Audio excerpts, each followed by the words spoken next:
You may be feeling more buzzed than you want to after a glass of wine. Joining me now is Ben Soldinger of Solding and Associates to talk about why all of a sudden the alcohol content is rising in wine. And great to have you back on the show. Thanks, Angie. This really surprised me. I don't happen to be a drinker, but some of my friends pointed out that they feel a little bit more tipsy, and this has to do with the wineries trying to please the palates of wine critics. What's going on out there? Sure. A lot of the name of the game in any business that you're in is sales and marketing.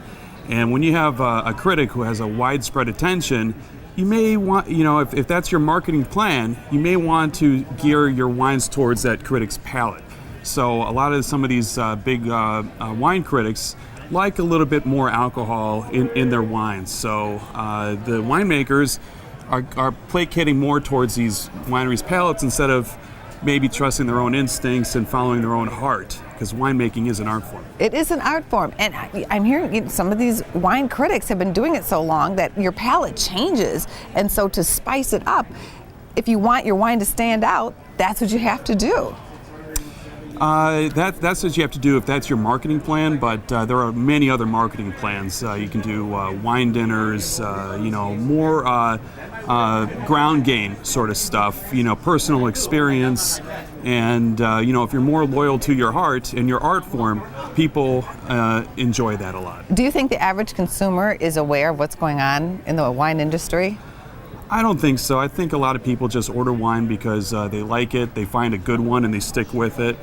I don't see a whole lot of people really ordering wine anymore based on critics, palates. Well, at least people have been warned on this show. So there's also a tax involved with winemaking. Sure. So what happens with that? Explain it, please. Yeah, being a business, wineries are governed because they manufacture alcohol by the Tobacco and Trade Bureau, the TTB.